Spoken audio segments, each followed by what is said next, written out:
Hello students, कैसे हैं आप लोग। अ, तो आप लोगों का फिजिक्स केमिस्ट्री बिल्कुल बढ़िया चल रहा होगा, आपने सारा काम ओके कर लिया होगा।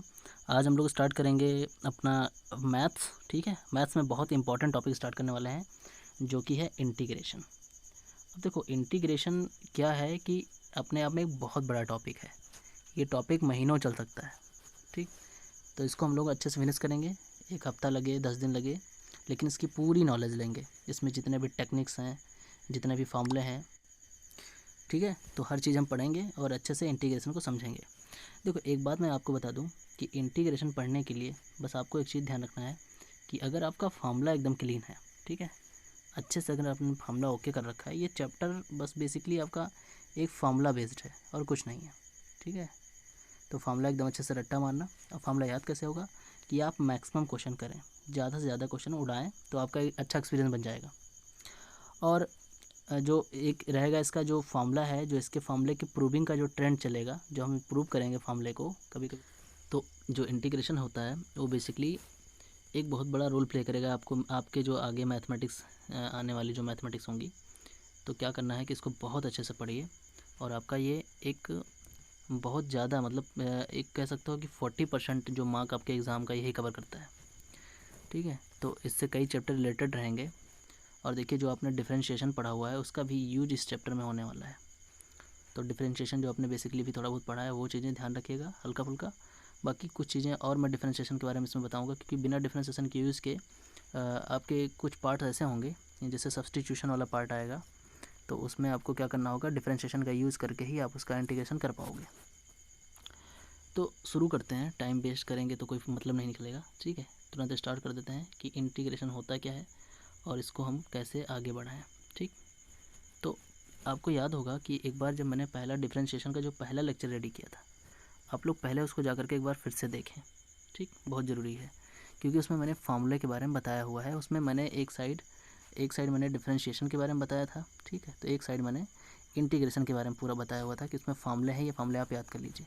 वो फार्मूले आप फटाक से लिख करके, जो आपके पास वो 10 या 11 फार्मूले होंगे, सब उसको तुरंत रट लीजिए, बहुत इंपॉर्टेंट होगा। बाकी मैं न्यूमेरिकल कराता जाऊँगा तो आपको याद होता जाएगा। ठीक है, अच्छा, इंटीग्रेशन है क्या। बेसिकली इंटीग्रेशन का मतलब है किसी चीज़ का समेशन। ठीक, समेशन ऐसे बेसिकली हम समझ सकते हैं कि जैसे समेशन को का साइन ऐसा होता है, आपने देखा होगा। अब इसके ऊपर वाले पार्ट को पकड़ के इधर खींचेंगे और इसके पार्ट को अगर नीचे खींचेंगे तो इसका साइन कुछ ऐसा बन जाएगा। ठीक, तो ये इंटीग्रेशन का एक फॉर्म हो जाएगा। तो ये यहीं से आया हुआ है, समेशन से। तो ये समेशन किया जाता है इंटीग्रेशन में, तो ये इंटीग्रेशन का साइन होता है। अब इंटीग्रेशन जो होता है, जैसे डिफरेंशिएशन में कट करके एनालाइज किया जाता था, तो इंटीग्रेशन में उसको ऐड करके, यानी कि उसका समेशन करके यूज़ किया जाएगा। अब देखो इसको पढ़ते कैसे हैं, जैसे यहाँ इंटीग्रेशन लग गया, ठीक है, इंटीग्रेशन dx, तो हम कहेंगे इसको कि integration with respect to, integration with respect to किसके रिस्पेक्ट में आएगा, x के, जो यहाँ पे होता है उसी के रिस्पेक्ट में इंटीग्रेशन होगा। तो वही होता है। अब जैसे यहाँ डी थीटा होता है तो विद रिस्पेक्ट टू थीटा हो जाता है, डी टी होता तो विद रिस्पेक्ट टू टी हो जाता, डी वी होता तो विद रिस्पेक्ट टू वी हो जाता। तो इंटीग्रेशन को हम ऐसे ही पढ़ते हैं। ठीक है, जो लास्ट में हो उसी के रिस्पेक्ट में, और उसी के रिस्पेक्ट में इंटीग्रेशन होता है। मतलब कि जैसे यहाँ जो कोई वैल्यू है डी एक्स है, तो ये दोनों मैच कर रही हैं, मीन्स इसका इंटीग्रेशन पॉसिबल है।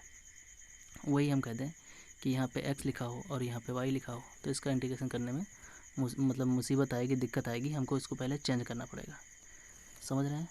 जैसे कि मैं छोटा सा एग्जांपल दूँ कि मैंने यहाँ पे कह दिया सपोज दैट कि एक्स स्क्वायर, यहाँ पे डी वाई लिखा हुआ है, ठीक, और यहाँ पे एक्स स्क्वायर की वैल्यू दे रखी है कि दैट इज़ 1 - y²। तो आपको क्या करना होगा, इसको पहले सॉल्व करके हमको यहाँ से x को गायब करना है। तो आप देखेंगे ये सॉल्व है ऑलरेडी, तो x की जगह पे अगर हम ये रख पाएंगे, ये देखेंगे आप ये, तो ये कुछ ऐसा हो जाएगा 1 - y² और ये हो जाएगा dy। अब इसका इंटीग्रेशन पॉसिबल है क्योंकि जो वेरिएबल्स हैं वो मैच कर रहे हैं। तो बस उसी के रिस्पेक्ट में इंटीग्रेशन होता है। क्लियर है। तो ये ध्यान रखिएगा, ऐसे बहुत केस नज़र आएंगे आपको जहाँ आपको प्रॉब्लम्स होंगी, तो आपको उसको चेंज करना होगा उसके फॉर्म में, उसके बाद वो सॉल्व हो जाएगा। तो छोटा छोटा क्वेश्चन उठा लेते हैं। तो हमने देखा था कि जैसे कि पहला फार्मूला आता था x⁴n dx, तो इसका फार्मूला क्या हो जाता था कि ऊपर पावर में एक ऐड हो जाएगी और ये टोटल जो दोनों जोड़ी हैं वही नीचे आ जाएंगी। ये पहला बेसिक सा बहुत बेहतरीन सा फार्मूला है, बहुत प्यारा सा फार्मूला है।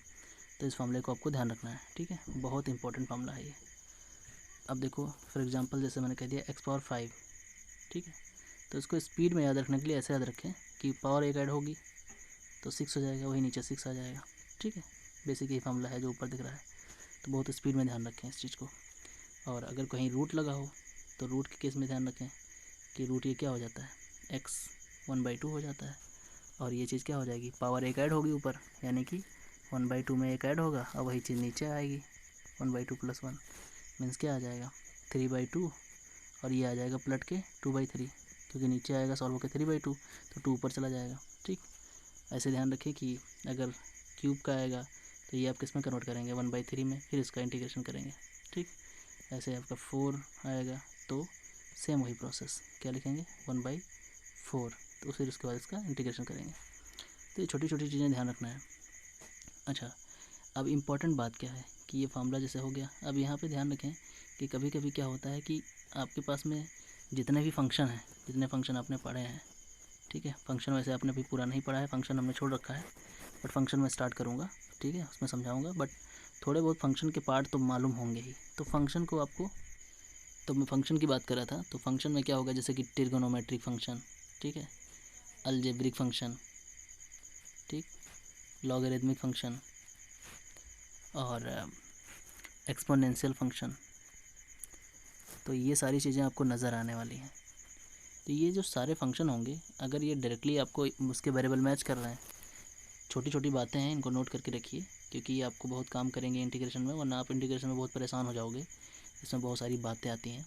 हमेशा हर बच्चे का, जो मैथ्स का बच्चा होता है ज़्यादातर, ठीक है, उस बच्चे को इस इंटीग्रेशन में बहुत प्रॉब्लम हो जाती है। बट आपको मैं जो पॉइंट्स बता रहा हूँ, अगर वो ध्यान रखेंगे तो कभी प्रॉब्लम नहीं आएगी। तो जैसे इंटीग्रेशन आप कर रहे हो, सपोज दैट यहाँ लिखा हुआ है साइन थीटा, और इसका हमने इंटीग्रेशन किया, तो साइन थीटा का इंटीग्रेशन कॉस थीटा होता है, ठीक है।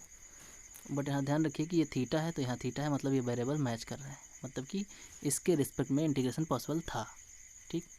अब यहाँ पे यही चीज़ अगर हो जाती, साइन यहाँ पे हो जाता फाई और बाहर हो जाता थीटा, तो अब इसका इंटीग्रेशन पॉसिबल नहीं था।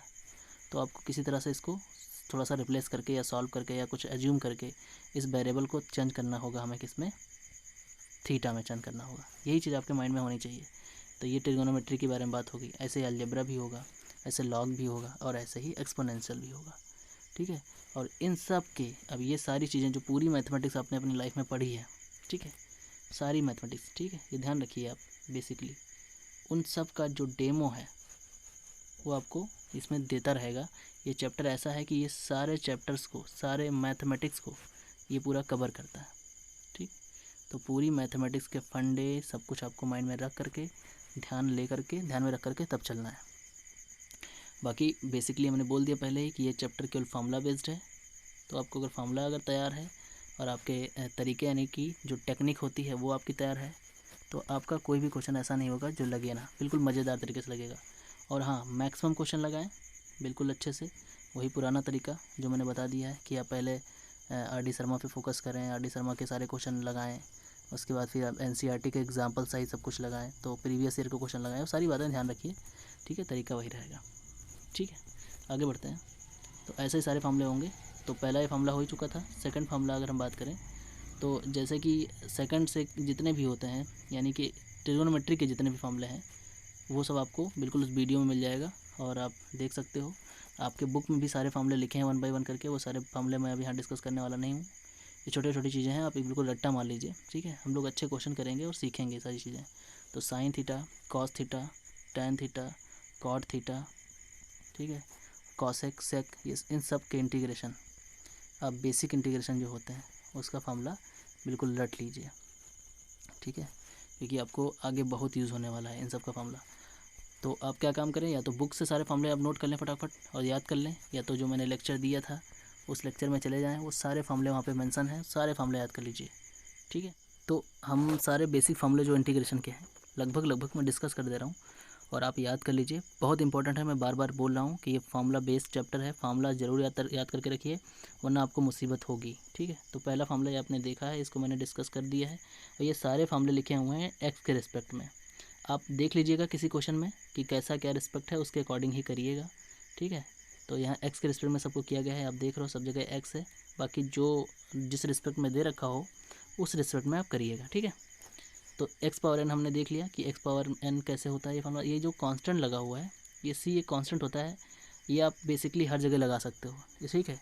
ये कांस्टेंट का भी एक अलग रूल है, ये सारी चीज़ें मैं बताऊंगा, बट अभी फॉर्मूले में इसको हम डिस्कस नहीं करेंगे। बस इसको ध्यान रखिए कि सारी जगह कांस्टेंट रहेगा ही रहेगा। तो आप क्वेश्चन सॉल्व करने के बाद उसके साथ प्लस सी जोड़ दिया करिए बस, ठीक है, उसका आंसर ऐसे ही आता है। और दूसरा देखिए कॉस एक्स का जो होता है वो साइन एक्स होता है, डिफरेंशिएशन। साइन एक्स का होता है माइनस कॉस एक्स, ये ध्यान रखिएगा, माइनस कॉस एक्स होता है। आगे हमने जब क्वेश्चन अभी बताया हुआ है नॉर्मली, वहाँ पे मैंने माइनस नहीं लगाया है, यहाँ पे ये देख लीजिए फॉर्मूले। सेक स्क्वायर का होता है टेन एक्स, ये ध्यान रखिए। देखिए वहाँ डिफरेंशिएशन जब आप पढ़ते थे डी बाई डी एक्स, और टेन एक्स का जब डिफरेंशिएशन आपने पढ़ा था तो वो आया था सेक स्क्वायर एक्स। वही इसका इंटीग्रेशन अगर आप देखोगे, ठीक है, सेक स्क्वायर का, तो वो उसका आएगा टेन एक्स, क्योंकि डिफरेंशिएशन और इंटीग्रेशन एक दूसरे के जस्ट अपोजिट होते हैं, तो इसीलिए यहाँ पे ध्यान रखिए। ऐसे यहाँ पे देखिए कॉसेक स्क्वायर एक्स का होता है minus cot x, sec x tan x का होता है सेक एक्स। देखिए बिल्कुल ध्यान रखिए कि सेक एक्स और टेन एक्स एक साथ अगर आया तो उसका केवल सेक एक्स लिया जाता है, ठीक है। सेक एक्स और टेन एक्स है, मतलब ये याद करने का तरीका बता रहा हूँ। तो आप क्या करोगे, इसका केवल सेक एक्स हो जाएगा, तो इक्वल्स टू इसका इंटीग्रेशन हो जाएगा सेक एक्स प्लस कॉन्स्टेंट। ऐसे ही कॉसेक कॉट एक्स तो माइनस कॉसेक एक्स हो जाएगा। ये साइन का बिल्कुल ध्यान रखिए किस में माइनस लग रहा है, किस में प्लस है, क्या है। ये सारे ट्रिग्नोमेट्रिक फार्मूले भी आपको एकदम याद होने चाहिए, इनका बहुत ही ज़्यादा यूज़ है, बहुत ही ज़्यादा, मतलब कि 99% ये चीज़ें आपके चैप्टर में घूमती रहेंगी बार बार, ओके। बाकी और थोड़ा अच्छा करने के लिए, क्वेश्चन और अच्छे बनाने के लिए लोग क्या करते हैं, ये देखिए जो नीचे फार्मूले आ रहे हैं इन्वर्स वाले फार्मूले, ये बहुत इंपॉर्टेंट है। आपने पीछे पढ़ा होगा कि जो साइन एक्स का डिफरेंशिएशन था, ये साइन एक्स का डिफरेंशिएशन आपका कुछ ऐसा आया होगा 1/√1 माइनस एक्स स्क्वायर। अब यही इन्होंने यहाँ से उल्टा कर दिया है कि इसका इंटीग्रेशन कर दिया है, तो ये आएगा क्या, साइन एक्स। तो देखिए आप देख सकते हो कि इसका इंटीग्रेशन ये है। अब ये चीज़ ऐसे लिखी हुई है डी एक्स बाई, सेकेंड वाला मैं बता रहा हूँ, 1 minus x square, 1 minus x square, ठीक। और तो ये सारे फार्मूले इन्वर्स के याद होने चाहिए आपको। और ई एक्स का तो पता ही है, ई एक्स का कोई चेंज नहीं होता है, चाहे वो डिफरेंशिएशन करो चाहे इंटीग्रेशन करो, ई की पावर एक्स आता है। हाँ, बाई चांस ई की पावर वाई आ गया और यहाँ एक्स आ गया, मतलब वेरिएबल मैच नहीं कर रहे हैं, तो वहाँ कुछ कहानी बढ़ेगी, ठीक है, वो सब हम आगे सीखेंगे। और ये एक बहुत इंपॉर्टेंट फार्मूला ये है, ए की पावर एक्स, यानी इंटीग्रेशन ए की पावर एक्स का जब आप इंटीग्रेशन करते हो तो ये क्या आता है, ए की पावर एक्स वहीं रहता है और हो जाता है लॉग एक्स, सॉरी ये हो जाता है लॉग ए, अपॉन में होता है, ठीक है। मैं फिर से लिख दूँ साफ़ सुथरा, बहुत इंपॉर्टेंट है, ए एक्स अपॉन लॉग ए, ठीक।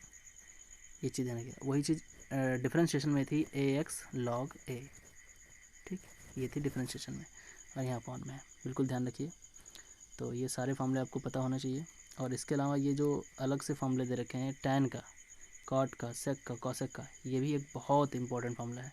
बहुत सारे लोग यही पूछ लेते हैं डायरेक्टली आपसे कि टैन एक्स का इंटीग्रेशन बताइए, तो ये बड़ा मुश्किल हो जाता है लोगों के लिए, वो लोगों को पता भी नहीं होता है, ठीक है। बेसिकली हमको ये तो पता ही है सेक स्क्वायर का जो इंटीग्रेशन होता है वो टैन एक्स होता है, बट टैन एक्स का जो इंटीग्रेशन होता है वो क्या होगा ये नहीं होता है ना, तो ये चीज़ ध्यान रखिएगा। इंटीग्रेशन से रिलेटेड देखिए आपके 3 चैप्टर आने वाले हैं। पहला तो इंटीग्रल है ही है, एप्लीकेशन ऑफ इंटीग्रल है, और आपका डिफरेंशियल इक्वेशन है। तो ये 3 चैप्टर आपके कवर करेंगे, ठीक है, इसी से। तो ये एक इंपॉर्टेंट टॉपिक हो जाता है। उसके बाद फिर सेकंड पार्ट की आपकी मैथमेटिक्स में कुछ बचता ही नहीं है, क्योंकि ये 3 चैप्टर आपके कवर हो गए। फिर एक बच जाती है वेक्टर अलजेब्रा, ठीक है। और इसके अलावा आपका ये नीचे का जो चैप्टर है ये 3D है थोड़ा। उसके बाद ये लीनियर प्रोग्रामिंग में कोई ज़्यादा खास नहीं, फिर बचती है प्रोबेबिलिटी। तो एक प्रोबेबिलिटी थोड़ा बड़ा टॉपिक है, और एक बच जाता है 3D। उसके बाद ये पूरी मैथमेटिक्स लगभग ख़त्म ही हो जाती है। तो आप समझ रहे हो कि इसके बाद 3 चैप्टर आपके बचेंगे, एक वेक्टर बचेगा, ठीक है, और दूसरा आपका 3D बचेगा, और एक बचेगा प्रोबेबिलिटी, ठीक है। तो ये 3 टॉपिक बड़े हैं, इनको एक एक करके कवर करेंगे, बट सबसे बड़ा टॉपिक अभी आपका जो है वो आपका इंटीग्रेशन ही है। तो ये सारी बात समझते हुए चलें। अब देखिए अभी मैंने थोड़ा सा बेसिक सा आपको बताया था, ठीक है, बट अभी इंट्रोडक्शन में ये चीज़ें हो गई। अब देखिए इंटीग्रेशन में पढ़ना क्या क्या है। पहला नंबर है इंटीग्रेशन हम लोग पढ़ेंगे। पहला ये देखिए इनवर्स प्रोसेस ऑफ डिफरेंशिएशन है, मेथड ऑफ इंटीग्रेशन सीखेंगे हम लोग, और इंटीग्रेशन ऑफ बेसिक जो सम पर्टिकुलर फंक्शन है उनका सीखेंगे। फिर उसके बाद जो अलग अलग तरीके आते हैं कि integration by partial fraction, integration by part, different integration, तो ये सारी चीज़ें होंगी जो हम लोग एक एक चीज़ें कवर करेंगे। ये बहुत बड़ा लंबा टॉपिक है, बट हम लोग इसको बहुत ही पेशेंटली काम करेंगे, ठीक है। तो आप इसको ज़रा सा भी ज़्यादा बर्डन होकर मत पढ़िएगा, आराम से पढ़िए, रिलैक्स होकर पढ़िए, और जितने रूल्स हों, जितने भी टेक्निक हों, बहुत इंपॉर्टेंट है ये ध्यान रखिएगा कि ये पूरी मैथमेटिक्स आने वाली है। अभी तक जो आपने मैथमेटिक्स पढ़ी है वो सब एकदम बच्चों वाली मैथमेटिक्स थी। जो अच्छी मैथमेटिक्स है, जो बढ़िया मैथमेटिक्स है, वो यही है चैप्टर। इसी चैप्टर से आपको मज़ा आने वाला है, ठीक। तो बिल्कुल फोकस्ड हो जाएं और अच्छे से काम करें, और कोई कमियां ना छोड़ें इस इंटीग्रल चैप्टर को लेकर के, अदरवाइज़ आपको मैथ में पछताना पड़ेगा, ठीक है। एग्ज़ाम में आप बैठोगे तो आप बहुत पछताओगे अगर आपने इसको बीक छोड़ दिया तो। क्योंकि आप अगर देखना चाहते हो तो प्रीवियस ईयर के पेपर उठा के देख लो, आपको हर तीसरा क्वेश्चन आपको इंटीग्रेशन से ही दिखेगा, ठीक है। चलो स्टार्ट करते हैं। तो वही सारे फॉर्मूले आपको यहाँ भी दिख रहे हैं, बिल्कुल वही चीज़ हमने जो बताई थी आपको पहले लेक्चर में, लेकिन वहाँ नहीं जाना है, मैं सारी चीज़ें यहीं बता दे रहा हूँ ताकि आपको वीडियो जाके ना देखना पड़े। तो ये देखिए वही सारे फॉर्मूले आपके यहाँ रिपीट हो रहे हैं, ठीक है। और हाँ, ये बहुत इंपॉर्टेंट चीज़ लिखी हुई है यहाँ पे, ये चीज़ कभी कभी छूट जाती है। जैसे कोई चीज़ अगर ना हो, सपोज दैट यहाँ पे अंदर कुछ है ही नहीं, यानी कि अंदर जो होता है उसको बोलते हैं इंटीग्रांड, ठीक है। अंदर इंटीग्रांड ना हो तो इसके रिस्पेक्ट में क्या होगा, तो ये जो जिसके रिस्पेक्ट में होता है वही उसका डिफरेंशिएशन बन जाता है, सॉरी इंटीग्रेशन हो जाता है। फॉर एग्जांपल हमने कहा इंटीग्रेशन ऑफ डी वी, तो इसका इंटीग्रेशन क्या हो जाएगा, बी हो जाएगा। इंटीग्रेशन ऑफ डी थीटा, इसका क्या हो जाएगा, थीटा हो जाएगा। इंटीग्रेशन ऑफ डी एम, तो क्या हो जाएगा, एम हो जाएगा। तो मतलब अंदर कुछ ना हो अगर इंटीग्रेशन करने को, तो जिसके रिस्पेक्ट में हम कर रहे होते हैं वही उसका इंटीग्रेशन हो जाता है। क्लियर है। तो ये फॉर्मूला यहाँ पे लिखा हुआ है, बहुत अच्छा है ये। ऐसे देखिए, तो ये बिल्कुल देखिए यहाँ पे बिल्कुल जस्ट उल्टा होता है डिफरेंशिएशन का। तो ये सारी चीज़ें बताई गई हैं, बाकी अपने डिफरेंशिएशन में सीखी हैं। तो ये चीज़ ध्यान रखिएगा, ये दोनों फार्मूले एक साथ चलेंगे, और प्लस आपको यहाँ पे सारे फार्मूले जो हैं 1 बाय 1 दिख रहे हैं, ये सारे फार्मूले आपको बैठ करके एकदम से रट लेना है। तो जितने फार्मूले आपको यहाँ दिख रहे हैं, टोटल फार्मूले आपको यूनिवर्स वाले फार्मूले, ठीक है। यहाँ पे आप देख रहे हैं कितना इंपॉर्टेंट है, किसका कौन सा रिवर्स बना रहा है। साइन का बहुत ख्याल रखें, किस में नेगेटिव साइन है, किस में पॉजिटिव साइन है, ये बहुत काम करने वाला है आपके आगे, ठीक है। तो टोटल आप यहाँ देख लीजिए जितने फार्मूले हैं आपको दिख गए इधर के इंटीग्रेशन के। पहला काम ये है, ठीक है। बेसिकली मैं कल टेस्ट ले लूँगा एक बेसिक छोटा सा कि किसने ये फार्मूला रेडी किया है, तो मैं एक छोटा सा टेस्ट लूँगा, बहुत इंपॉर्टेंट रहेगा। और ये टेस्ट मैं लूँगा अगर टेस्ट में किसी ने 100% जवाब नहीं दिया, ठीक है, सारे फार्मूलों का एकदम परफेक्ट जवाब नहीं दिया, तो मैं अगला लेक्चर उसको नहीं भेजूँगा। बिल्कुल ये ध्यान रखिएगा, आपको ये रेडी करना है किसी भी हालत में, वरना लेक्चर में नहीं भेजूँगा। अदरवाइज़ ये रहेगा, दिक्कत ये होगी कि मैं आगे जब कुछ पढ़ाऊँगा तो फिर आप लोगों को बहुत कन्फ्यूज़न पैदा हो जाएगी, ये चीज़ें हो कैसे रही हैं। तो फार्मूला एकदम तैयार होना चाहिए, ठीक है, बिल्कुल एकदम से सारे फार्मूले एकदम रटे होने चाहिए। क्लियर है। तो फिर हम लोगों को पढ़ने में ज़्यादा मज़ा आएगी। क्लियर।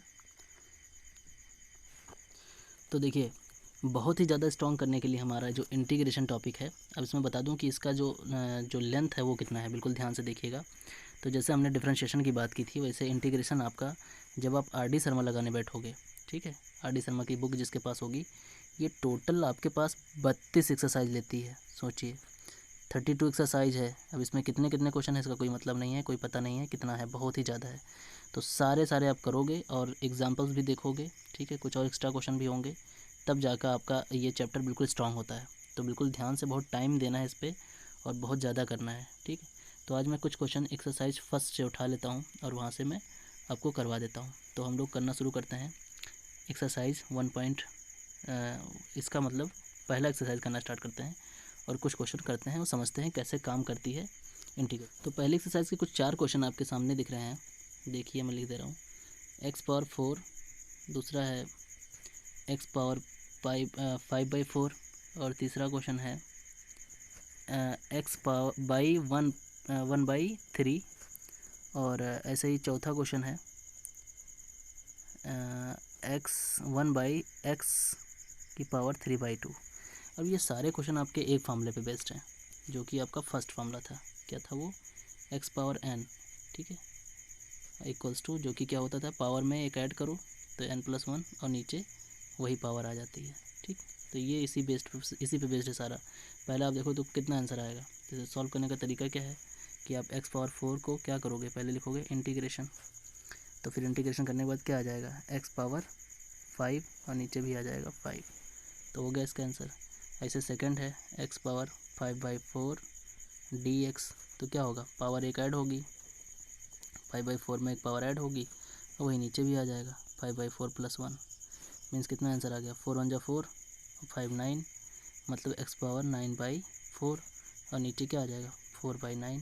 ठीक, तो ये भी हो गया। ऐसे देखिए ये आपका थर्ड क्वेश्चन देखिए कैसे है, यहाँ पे 3 है इंटीग्रेशन dx। अब यहाँ पे थोड़ा चेंजिंग, ये पावर ऊपर जाएगी। ठीक, तो ये क्या हो जाएगा, x पावर -3 हो जाएगी, फिर dx, फिर सिस्टम वहीं से स्टार्ट हो जाएगा। ठीक, क्या हो जाएगा, ये x पावर -3 हो चुका है लेकिन कहानी वही रहेगी। क्या हो जाएगा, पावर में एक ऐड होगा तो एक ऐड कर दो, वही चीज़ नीचे भी हो जाएगी, तो सिमिलर वही चीज़ स्टार्ट होगी फिर से, मतलब x पावर -2 ऊपर बचा और नीचे -2 बचा, तो क्या आ जाएगा, -1/2 हो जाएगा और ये नीचे फिर से चला जाएगा तो x² हो जाएगा। ठीक, तो देखिए सारी मैथ आ रही है जो आपने अपने लाइफ में छोटी क्लास में भी पढ़ा होगा ये सारी चीज़ें। फिर उसके बाद सेकंड अगला क्वेश्चन था x पावर 3/2, ये अपॉन में था इंटीग्रेशन dx। फिर से वही कहानी, क्या होगा, नीचे वाली चीज़ ऊपर जाएगी मतलब नेगेटिव में हो जाएगी -3/2। अब इसका आसानी से इंटीग्रेशन कर लो, मतलब क्या हो जाएगा, पावर में एक ऐड कर दो फार्मूले के हिसाब से, और वही चीज़ नीचे भी 3/2 + 1। सॉल्व करोगे तो कितना आ जाएगा, 2 × 2, ठीक है, और यहाँ 3 से 2 चला जाएगा मतलब -1 बचेगा, यानी कि पावर x पावर -1 बचा और /2 बचा और नीचे बचा -1/2। फिर ये 2 ऊपर चला जाएगा माइनस में और ये हो जाएगा क्या, नीचे चला आएगा x/1/2, नेगेटिव मतलब नीचे, और 1/2 क्या कहता है, 1/2 कहता है इसको रूट में कर दो, तो इसका आंसर आ जाएगा -2/√x। तो ऐसे कुछ क्वेश्चन होंगे। ठीक, नेक्स्ट क्वेश्चन देखिए, आगे होगा क्वेश्चन नंबर 5। ये दे रखा है 3 की पावर x, ठीक है, इसका इंटीग्रेशन करना है। तो इसका कैसा है, बिल्कुल फार्मूला है, क्या फार्मूला होता था, a की पावर x वाला फार्मूला है। और a की पावर x आप जानते हो क्या होता है, a की पावर x ऊपर और नीचे क्या लिखते हो, log a, मीन्स कहानी क्या हो जाएगी, 3 की पावर x ऊपर और नीचे लिखोगे क्या, log 3, क्योंकि a की जगह पे क्या है 3 ही है। तो फार्मूला याद है तो बिल्कुल क्वेश्चन बिल्कुल एकदम देखिए ऊपर ही रखे हुए हैं, कोई है नहीं क्वेश्चन में कुछ, वरना आपको प्रॉब्लम होनी है, इसीलिए मैं बार बार बोल रहा हूँ कि आप फार्मूला याद रखें। ठीक, अगला क्वेश्चन देखिए, दे रखा है इंटीग्रेशन 1/, यहाँ पे दे रखा है क्यूब रूट और अंदर दे रखा है x² dx। अब ये कुछ है नहीं, बस क्वेश्चन को कॉम्प्लिकेटेड बनाया गया है। कहानी क्या है कि इसको आपको थोड़ा सॉल्व करना पड़ेगा। तो देखिए मैंने बताया हुआ है x² ऐसे रहेगा और जिस पे रूट लगा हो या क्यूब रूट लिखा हो तो पावर में क्या हो जाती है, अगर स्क्वायर रूट हो तो यहाँ पे देखिए स्क्वायर रूट हो तो उसको हम क्या लिख सकते हैं, उसको लिख सकते हैं 1/2। अगर हम जिस पे क्यूब रूट हो तो हम उसको क्या लिख सकते हैं 1/3। ठीक है, अगर उस पर 4 हो रूट तो x पावर 1/4 लिख सकते हैं। तो ये चीज़ हो सकती है, तो सेम वही चीज़ यहाँ होती है और ये चीज़ अक्सर होगी, आप ध्यान रखिएगा इस चीज़ को। मतलब जो चीज़ नई चीज़ सीखेंगे आप इंटीग्रेशन में उसको तुरंत माइंड में रख लीजिए कि ये आगे कहीं ना कहीं फिर से आने वाली है। ये क्या हो जाएगी फिर 1/, ये बन गई क्या, अब ये 2 बाहर मल्टीप्लाई होगी तो हो जाएगा 2/3, पावर चढ़ जाएगी। अब देखिए पहले क्वेश्चन जैसा बन गया जो हमने पीछे सीखा है, फिर ये ऊपर जाएगा मीन्स अब ये क्या हो जाएगा इंटीग्रेशन, ये चीज़ क्या बन गई, ऊपर आकर के नेगेटिव में -2/3 बन गई। अब फिर से वही कौन सा फार्मूला, मतलब सॉल्व होकर के देखिए ये यहाँ पहुँचा है उस फार्मूले पे, मतलब हमें थोड़ा अलजेब्रा लगानी पड़ी। ठीक, तो ये चीज़ ध्यान रखिए। तो ये क्या हो जाएगा x पावर -2/3 और यहाँ प्लस फार्मूले के हिसाब से -2/3 + 1, तो आगे क्या हो जाएगा यहाँ से 2 × 2 सॉरी 3 × 3 और 2 चला जाएगा मतलब कि 1/3 बचा और नीचे भी वही बचेगा 1/3, मतलब जो पावर है ऊपर वही पावर नीचे बचती है, इतना ध्यान रखिए। फिर 3 ऊपर चला जाएगा तो 3 1/3 हो गया। अब आप लिखना चाहो तो इसको क्या लिख सकते हो, ये क्यूब रूट लिख सकते हो और x लिख सकते हो, तो ये आंसर आएगा। ठीक, तो सारी बात ध्यान रखें, छोटी छोटी चीज़ें आएंगी जो आपको बहुत स्ट्रांगली उसको माइंड में रखना है, तभी जा कर के आप आगे अच्छे से अच्छा क्वेश्चन कर पाओगे और बेहतरीन क्वेश्चन उठाएंगे। और अगला क्वेश्चन देखिए बहुत ही मज़ेदार क्वेश्चन है, थोड़ी सी लॉग की प्रॉपर्टी है इसमें। तो देखिए क्वेश्चन को कैसा भी हो लेकिन अगर प्रॉपर्टी मालूम है तो क्वेश्चन आसानी से हो जाता है। 3 है, फिर है इसकी पावर log 2 log बेस 3, फिर यहाँ पे x है। ठीक, अब इसका करना है इंटीग्रेशन। अब आप देख करके क्वेश्चन सोचोगे अरे ये तो बड़ा तगड़ा क्वेश्चन आ गया, बट ऐसा कुछ नहीं है। इसका एक छोटा सा छोटा सा प्रॉपर्टी होता है लॉग का, वो ध्यान रखिए। देखिए प्रॉपर्टी क्या होती है कि अगर लिखा हुआ है यहाँ पे, जैसे सपोज दैट ए है और यहाँ पे लिखा हुआ है इसके पावर ए की पावर बी लॉग और फिर बेस ए है और फिर यहाँ एक्स है। तो ये चीज़ देखिए, ये चीज़ यही जो बेस है वो यहाँ पे है, ठीक है। तो ये कुछ नहीं होता है। पहली बात तो देखिए प्रॉपर्टी लॉग की यहाँ पे पहले देख लीजिए कि अगर यहाँ पे लिखा है 2 लॉग और उसके बाद यहाँ लिखा है एक्स, तो ये जो होता है आगे ये इसके पावर में चली जाती है, ठीक। मतलब इसको हम लिख पाएंगे लॉग एक्स पावर 2, ठीक। ये चीज़ ध्यान रखिए, छोटी छोटी प्रॉपर्टी हैं। बाकी मैं 1 बाय 1 करके सारी प्रॉपर्टी बताता जाऊँगा जो लॉग की प्रॉपर्टी होती है। तो वही प्रॉपर्टी यहाँ लगी हुई है। तो ये जो बी है, यहाँ से आप जो बी देख रहे हैं, ये बी यहाँ पे चली आएगी। तो इस चीज़ को हम क्या कर देंगे, ये यही चीज़ यहाँ होगी, तो ये लिखेंगे 3 और इसको हम लिख पाएंगे लॉग और उसके बाद 3 और एक्स स्क्वायर हो जाएगा, ठीक। अब ऐसा कभी भी हो तो जो बेस हो यहाँ पे और वही यहाँ भी बेस हो, दोनों सेम हो, तो ये सारी चीज़ें कैंसिल हो जाती हैं, सारी चीज़ गायब हो जाएंगी, सिर्फ एक्स स्क्वायर बचेगा। मतलब आपको एक्स स्क्वायर का इंटीग्रेशन करना है, जो कि क्या हो जाएगा 3/3, ख़त्म कहानी। मतलब इसमें एक प्रॉपर्टी थी, वो प्रॉपर्टी आप देखिए फिर से मैं बता दूँ, रिपीट कर दे रहा हूँ। ए हो यहाँ बी हो, ए की पावर बी लॉग ए और यहाँ पे एम हो या कुछ भी हो, तो आपको ये ध्यान देना है कि ये दोनों अगर सेम है यहाँ पे और ये चीज़ क्या होगी, इस पर पावर चली आएगी। मतलब ये चीज़ ए लॉग ए एम की पावर बी आ गई। तो यहाँ पे देखिए ये चीज़ पूरी कैंसिल हो जाएगी, बस सिर्फ क्या बचेगा एम की पावर बी, वही है, उसी का इंटीग्रेशन करना होता है, ठीक। ध्यान रखिएगा इसको, बहुत इम्पॉर्टेंट है ये, बहुत ही ज़्यादा इम्पॉर्टेंट है, ठीक। लॉग यहाँ एक्स है और यहाँ पे एम की पावर एन है। तो ये देखिए ये पूरा पार्ट ख़त्म, सिर्फ क्या बचेगा एम की पावर एन। अब क्लियर हो गया। तो ये छोटी सी चीज़ थी। अब देखिए एक चीज़ और, अगर कभी भी लॉग एक्स है और यहाँ भी एक्स है, मतलब ये दोनों सेम है, तो ये 1 हो जाता है, ठीक। ये ध्यान रखिएगा। मतलब इसका इंटीग्रेशन अगर करना होता है आपको, तो ये चीज़ dx हो जाती है और आंसर आता x। तो ये छोटी छोटी प्रॉपर्टीज़ आपको ध्यान रखने हैं, ठीक है। चलिए आज के लिए इतना ही रखते हैं, बाकी मिलेंगे नेक्स्ट लेक्चर में। आप सारे फार्मूले वामले रेडी कर लीजिए और बाकी अब जितनी चीज़ें आएंगी अब मैं स्ट्रांगली कम से कम 40 या 50 क्वेश्चन कराया करूँगा एक लेक्चर में। मतलब सारे मैक्सिमम क्वेश्चन करेंगे तभी जाके लेक्चर कंप्लीट हो पाएगा। और हम कोशिश ये करेंगे कि 1 से 2 लेक्चर यानी 2 एक्सरसाइज खींचेंगे, तो वरना इस पूरे मैटर को ख़त्म करने में 32 दिन लग जाएगा, यानी 1 महीना लग जाएगा। तो ये बहुत लंबा टाइम हो जाएगा, तो इतना टाइम हमें नहीं देना है, हमको फटाफट करके खींचना है। बाकी आपकी जिम्मेदारी है, आपकी रिस्पॉन्सिबिलिटी है ये कि मैं आपको जो एक्सरसाइज करवा रहा हूँ, सपोज दैट आपको मैंने बता दिया कि ये पहला एक्सरसाइज चल रहा है, ठीक है, आर डी शर्मा का पहला एक्सरसाइज चल रहा है, तो आप पहला एक्सरसाइज जाके लगाएं, उसको फिनिश करें, उसमें जो क्वेश्चन फंसे वो आप पूछें, क्योंकि नेक्स्ट डे में आपको वही एक्सरसाइज नहीं कराने वाला हूँ। नेक्स्ट डे मैं आपको सेकंड एक्सरसाइज कराऊंगा, ठीक है। हो सकता है एक ही दिन में आपको मैं 2-2 3-3 एक्सरसाइज करा दूँ, तो आप देख करके करते जाएँ, ठीक है, और जो प्रॉब्लम हो वो पूछते जाएँ।